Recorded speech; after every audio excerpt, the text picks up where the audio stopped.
YouTube के सभी दर्शकों का इस चैनल में एक बार फिर से स्वागत है। आज लोक खनिज श्रम कल्याण निधि अधिनियम के बारे में चर्चा करना है। यह एक महत्वपूर्ण अधिनियम माना जाता है जिसमें सन 1956 ईस्वी में इस पर चर्चा हुई और सन 1961 ईस्वी में जम्मू और कश्मीर को छोड़कर पूरे भारतवर्ष में इस योजना की शुरुआत हुई, जिसमें श्रमिकों का कल्याण हो सके। एक कोष का निर्माण किया जाता है जिसके द्वारा श्रमिकों का स्वास्थ्य, उनके सफाई, शिक्षा पर ध्यान दिया जाता है।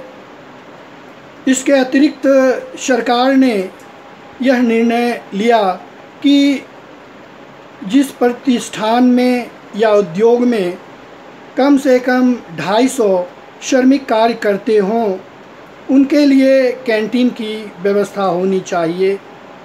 दूसरी बात यह है कि जिस उद्योग में कम से कम 50 महिला श्रमिक कार्य करते हों, तो वहाँ पर शिशु गृह की स्थापना होनी चाहिए।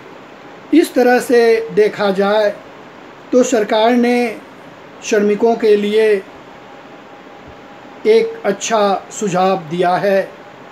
उनके भविष्य के लिए प्रोविडेंट फंड के लिए भी योजना बनी, उनके ग्रेच्युटी के लिए योजना बनी जिससे उनका कल्याण हो सके, और कहा गया कि उनके ग्रेच्युटी के लिए कम से कम उनके एक माह में से 15 दिनों का वेतन कम से कम 20 माह तक जोड़कर उन्हें दिया जाए, जिससे उनका कल्याण हो सके।